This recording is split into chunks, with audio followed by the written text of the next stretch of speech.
if you watch the recent fight with the National Basketball Association. Right. I mean, here's a great country coercing a basketball association over a single tweet. And they brought enormous power to bear. My favorite example is Winnie the Pooh.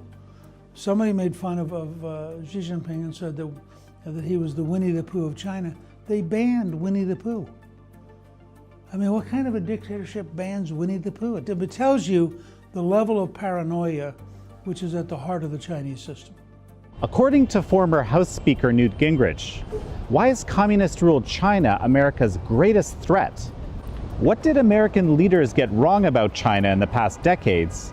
And how did this contribute to the Chinese regime's rise? Why does it matter that it's communist? And what is the significance of Vice President Mike Pence voicing his support for the Hong Kong protesters and the continued freedom of Taiwan? This is American Thought Leaders, and I'm Jan Jekielek. Today we sit down with Newt Gingrich, author, historian, and former Speaker of the U.S. House of Representatives, to discuss his new book, Trump versus China, Facing America's Greatest Threat. Speaker Newt Gingrich, wonderful to have you on American Thought Leaders. Glad to be here. So, you know, it's an auspicious day to be speaking with you. The Vice President just gave his big, seminal second speech about China, just I think not an hour ago, something like this. So I wanted to speak to something that he mentioned. He actually spoke to many issues that you cover in the book, Trump versus China. And so one of the things that he talked about is how the American establishment was involved in the rise of communist China recently. And you know, you yourself have even say in the book that you, as someone that was part of the establishment, obviously at some point that you were wrong about what China was up to. And the Vice President actually said that the political establishment was basically complicit in the rise of China as a bad actor. Right. And I want to see what you think about that. Well, I think that a lot of us took a view that turned out to be inaccurate or false. We thought that as China moved towards open markets, that they would move towards an open political system. We thought that as their general income rose, they'd become more normal in the Western meaning of that word. We greatly underestimated the power of the secret police and the power of the Communist Party. And I think in that sense, we had painted a picture of China that made us feel good, just didn't resemble China. I see. And what about this idea that there might have been active participation on some, maybe the political or the economic elite in America? Well, I think there's no question that there are a number of people, both in the academic world and in the business world, particularly finance, who were profiting from being nice to the Chinese communists. And I think you see a whole series of business leaders who made billions of dollars in China, and they had a vested interest both financially and psychologically in always painting the prettiest possible picture. And given what you're saying, actually, something that's really remarkable, and I think this is something the Vice President also mentioned in his speech, that this perspective or that sort of the narrative in America on China was very different 3 years ago. Part of what changed was Trump, but a lot of what changed was Xi Jinping and the leader of China, and the rise of surveillance technologies that suddenly got people to go, whoa. I mean, if this is the future, it really is like George Orwell's 1984. And so whether it's the social credit system, where they keep track of all of your behavior, or it is their policy of disappearing people who just get picked up on the street and their family isn't told, the lawyer's not told, they disappear. And then later on, they do a tape saying they were guilty, and they suddenly get released. I mean, the more people learn about stuff like that, the more they realize it's not just the 1 million+ people in concentration camps in Western China. It's not just the Tibetan Buddhists whose culture and civilization are being methodically destroyed by the Chinese. It's not just the Falun Gong, which is a breathing society whose sheer numbers apparently scared the Chinese communists. I mean, it's one of the most amazing modern stories. But all of these things come together, and all of a sudden, about 3 or 4 years ago, people began to realize that there were too many ways in which China was not acceptable. And it began to add up to a real rejection of the Chinese communist model. You know, you spend quite a bit of time in the book talking about the human rights realities in China. And I think prior to the Clinton administration, there was this kind of connection, right, between human rights and the economic engagement and so forth. But there was this decoupling of that. Well, part of that started with George H.W. Bush.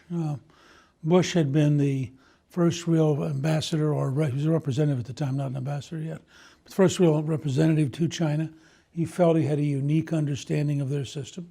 He was deeply opposed to applying sanctions after Tiananmen Square and the massacre. Right. And he valued very highly maintaining good relations with the Chinese government, and valued that much more highly than human rights. And we had, I know I personally got into a very strong argument with him at one point, because I was actively in favor of sanctioning them after Tiananmen Square, and I thought it was important for the world to send a signal to them that there are certain things that aren't acceptable, and slaughtering individual citizens is one of them. But that was a real fight, and you had a lot of people in the elites working very hard to maintain the financial relationships and to sidestep it. You also had examples like Bloomberg, which launched a series on corruption under Xi Jinping, and we're told all of a sudden that every Bloomberg facility in China would be torn out and they would be expelled.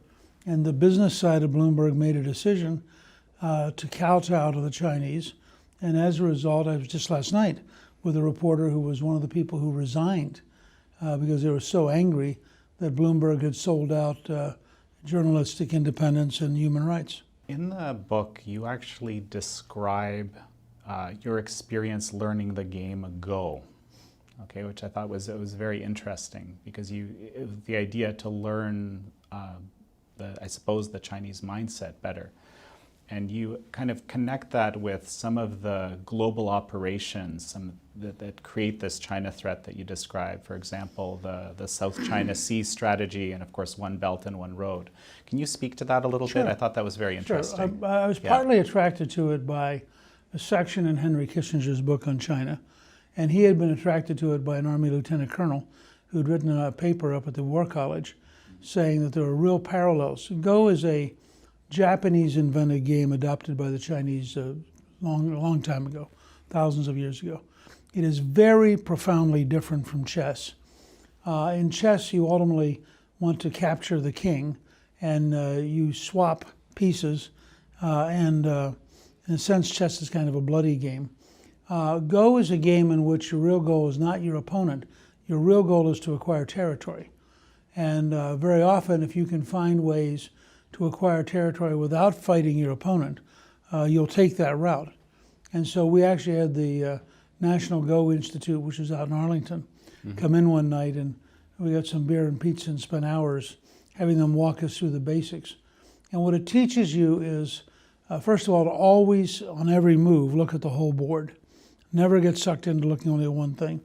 And it teaches you, secondly, to always consciously think about whether or not you're improving your position in terms of territory. So I would argue you could take the South China Sea campaign and really see almost exactly the influence of Go on Chinese leadership by the very calm, methodical way they've gradually extended their influence and gradually built up their forces. I mean, it's really a very interesting, very powerful campaign.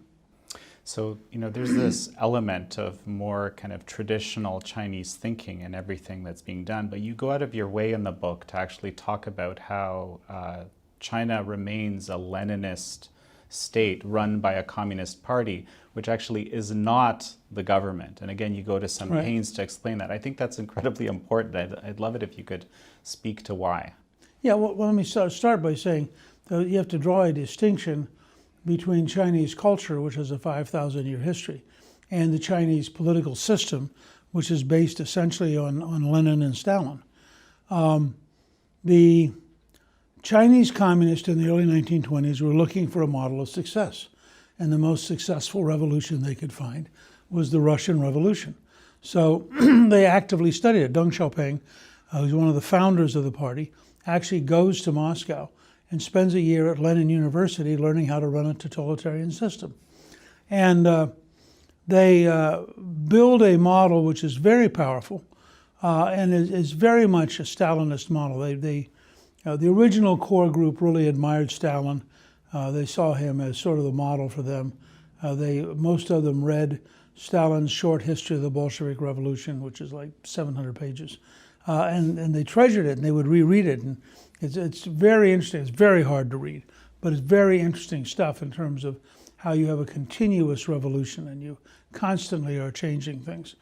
One of the ways you can really, really clarify this in a very simple way, I'm trying to get the administration and the news media to start referring to Xi Jinping first as the as the General Secretary of the Chinese Communist Party, which has 90 million members. By comparison, Trump got 63 million votes. So they actually have more members than his total vote.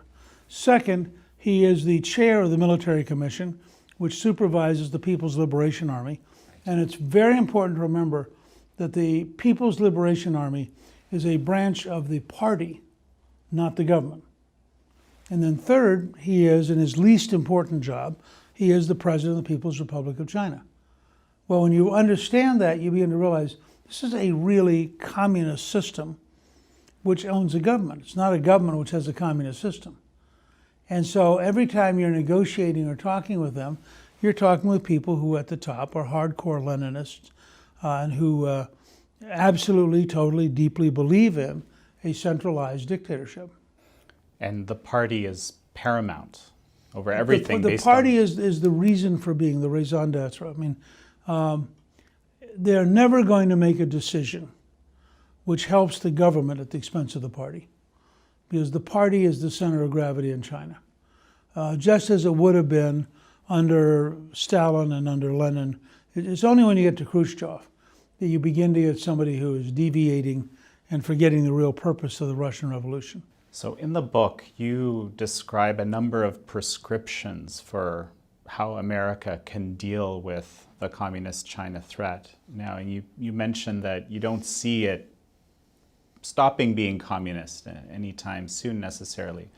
But would these, let's say the Communist Party did fall, let's say it did go away, would that change how we would engage China? I think, well, I mean, first of all, if it just fell, you'd have chaos. I mean, China has these cycles where they occasionally will go into remarkably violent periods. The Taiping Rebellion in the mid-19th century probably killed 75 million people. In some ways, the Cultural Revolution was a reversion to that kind of Chinese chaos.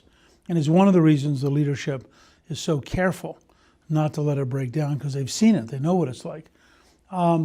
So I think that in that sense, if you waved a magic wand and tomorrow morning you had a non-communist China, I think we would not have any great arguments with them. I think, you'd negotiate over trade, you'd negotiate over foreign policy, but they wouldn't be a threat to us. So they would be a fascinating country with a great history, and people would see them differently. But what you have is an organizing system of 90 million people, the Communist Party, who are then organizing 1.4 billion people, and who have a pretty clear sense coming out of 5,000 years of Chinese history that they really want to recreate the Middle Kingdom so that they're at the center of the world and the rest of the world is paying tribute to them. Not particularly because they're aggressive in the sense of Wilhelmine Germany or even in the sense of the Soviets, but rather because in their historic memory, it's their natural due. It's how it should be. It's how it was. Remember, the Chinese are the most prosperous, most complex society in the world until 1800. Mm-hmm. So from their perspective, they've had this 100 years of humiliation, and now they're ready to be Chinese again. And they see it more as a reassertion of the natural order of things, not as an act of aggression. Unfortunately, with this Leninist Marxist-Leninist party over top of everything. Yeah, I would say remarkably little Marx. Marx gradually disappeared, but Leninism as a model for organizing power is a remarkably effective system. So going back to the reality where the Communist Party very much is in charge, and going back to the human rights question, would you advocate for a recoupling of the economics and the human rights? Sure. I think we need a grand strategy for China that has as its long-term goal, one, containing their ability to reach out around the world, and two, helping the Chinese people migrate towards freedom. I mean, in the long run, we have a very deep interest in a non-communist China. Absolutely. And this is a very broad question, because actually I think the book does an incredible job at kind of exploring what the actual China threat is to America, not just America, to the world, right. Frankly. Can you broadly speaking, how would you describe this threat? Well, look, there are two core threats in the development of the Chinese dictatorship. The first is the rise of technologies which enables them to go to dictators and say, we'll be happy to make sure you can stay in power because we'll give you all sorts of cameras and artificial intelligence and tracking so that you can really control your people. So in that sense, they represent the rise of think of it as a capitalist dictatorship. And they're offering people a chance to have a new model that's an alternative to the Western model of freedom and openness. The second thing is, I think that they have a real interest, a real desire to reach out around the world and to have the world basically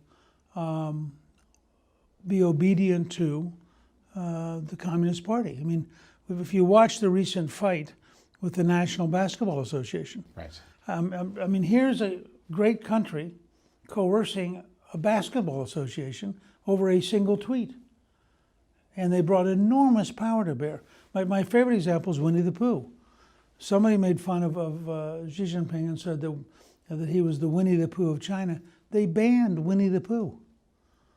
I mean, what kind of a dictatorship bans Winnie the Pooh? It tells you the level of paranoia which is at the heart of the Chinese system. One of the things the vice president mentioned was that America stands for freedom with Taiwan and actually with the people of Hong Kong. Can you talk about the significance of that? Well, I think it's actually a very important speech. First of all, in sending a signal to the Chinese communists that we would oppose actively any effort to cross the Taiwan Straits and conquer the people of Taiwan, who are an independent people who are free, who have been prosperous, who have worked hard, as long as they don't attempt to be an independent sovereign. I mean, it's very clear, starting with the Nixon-Kissinger talks with Zhou Enlai and Mao Zedong in '72, we have accepted the proposition that Taiwan is a province of China, part of the country of China, but cannot be coerced into becoming part of the dictatorship. So it fits almost a one country, two systems model, which is what they supposedly have in Hong Kong. I think the fact that we are reminding them that we will not tolerate an attack on Taiwan is very, very important. I think second, standing with the people of Hong Kong. I mean, to me, this has been very fascinating because in a Tiananmen Square model, they would have already moved in and killed people. And for a variety of reasons, many of which I frankly don't understand, they have been very careful and very cautious. So it's evolving in ways you can't quite understand right now, and you certainly can't predict. So you describe this need for a national discussion and a national strategy for the U.S. to have for China. And it seems like, based on what President Trump has been doing lately, the U.S. is kind of reducing its role in the world as, I don't know if you'd call it a global policeman or something like that, demanding that other countries contribute to their own defense more and more. And but the reality of China through One Belt, One Road, through Huawei's encroachment and all these places around the world, that it is actually kind of a global issue. Sure, right? but if you actually So- watch the president, he doesn't talk about isolationism. He says this activity of putting young men and women at risk in policing in places where we have no strategy for victory is just costing us lives and costing us money with no achievement. And he's actually built up the military, biggest build-up since Reagan. Right. And his purpose is to focus first on China, second on Russia, third on Iran, and fourth on North Korea. And so these other things in his mind are secondary issues that he does not want to waste American military force on. In addition, maybe because he's a businessman, he has a much more acute sense of how you can use sanctions and the economy to signal things rather than use military force. And his argument in part is, when possible, it's a lot better to use a bank account than the life of a young American. Speaker Gingrich, such a pleasure to have you. Thank you. Enjoyed being with you.